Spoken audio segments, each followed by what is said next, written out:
There was a period of post-Civil War Reconstruction limbo between 1877 and 1896, and it began with the Compromise of 1877, which allowed the Democrats to rule the South without any further federal interference or any federal troops or any further attempts at radical reconstruction in the South, in exchange for the Democrats' agreement not to challenge the very close election of President Rutherford B. Hayes in 1876.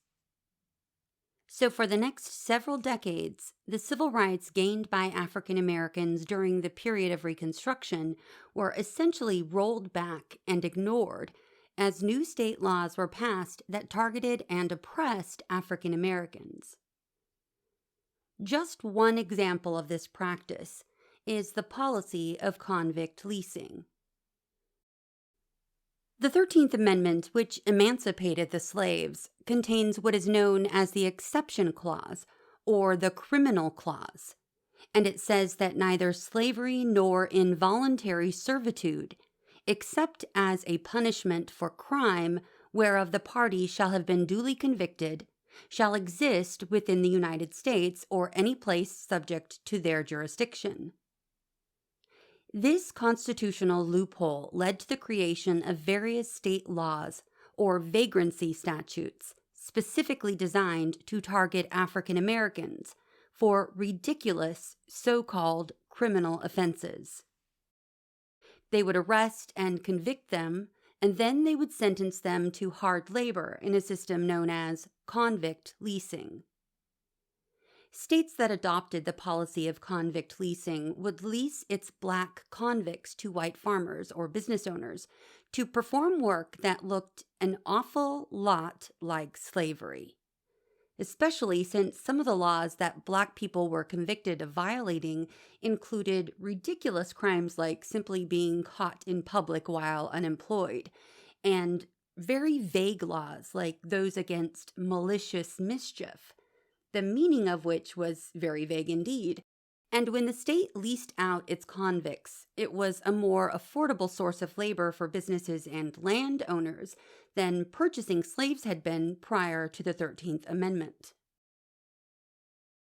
Many southern states practiced convict leasing until it eventually fell out of practice in the 1940s or so.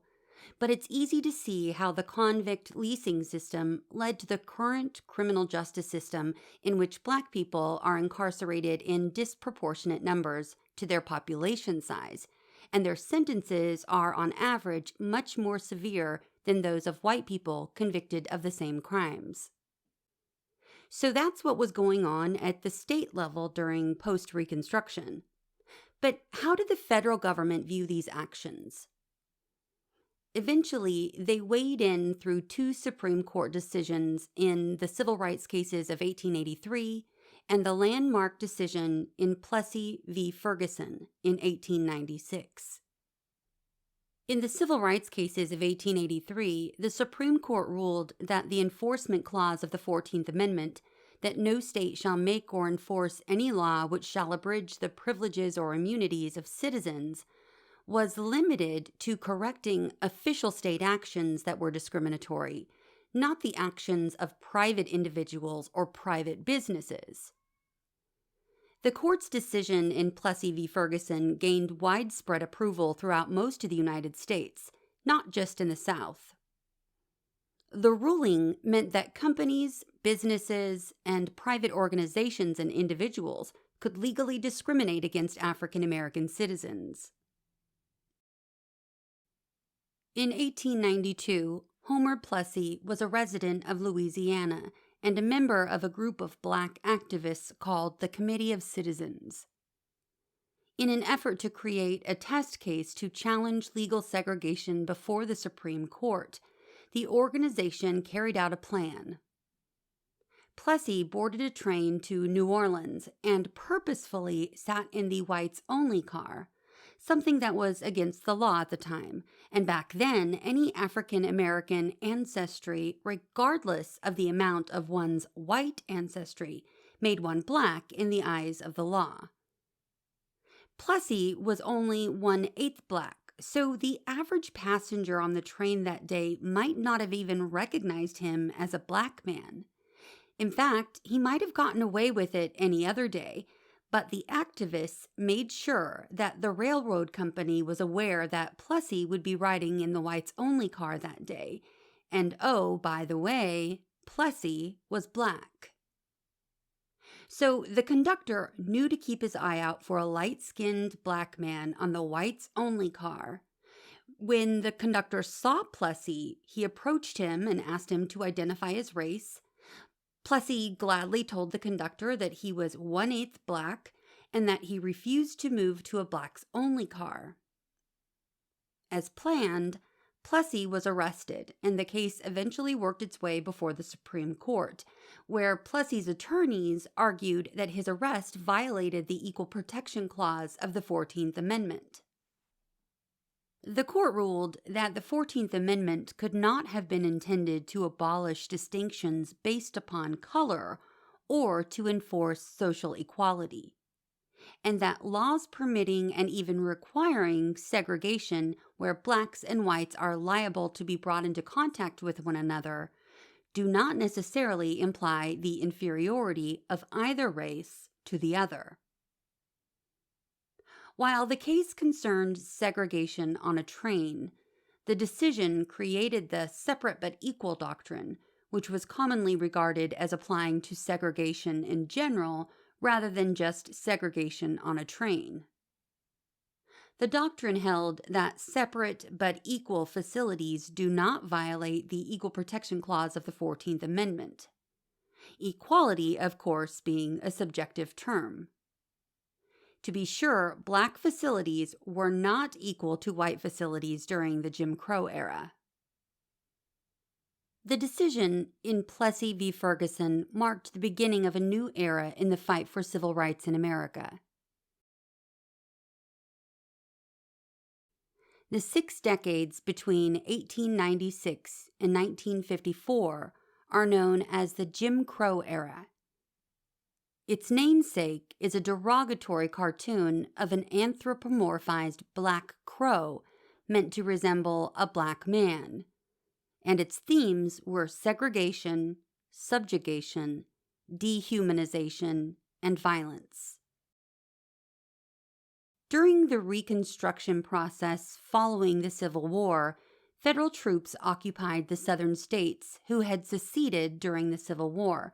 But once the Compromise of 1877 had been made, these troops were withdrawn. There have been 3 constitutional amendments and a significant amount of legislation designed to put them into practice. But once the troops were gone and the Faustian deal was struck, it seemed that no method or amount of discrimination against African Americans was off limits. Southern governments elected politicians that embraced the practices and ideals of white supremacy, or the belief that white people are biologically superior to black people, and their inherent superiority should be reflected in the government's leadership, the law, and all other aspects of society. When the Jim Crow laws of every state are combined into one large collection and examined, it becomes clear that they existed in every region of the country and that they left no area of black life untouched. Voting, free speech, marriage, education, military service, civic participation, privacy, criminal due process, incarceration, employment, social activities, group membership, taxes, gun ownership, land ownership, business ownership, housing, healthcare, childcare, transportation, shopping, lodging, entertainment, banking, investing, contracts, public facilities, public conduct, scientific research, methods of communication, access to resources and information, and even sex.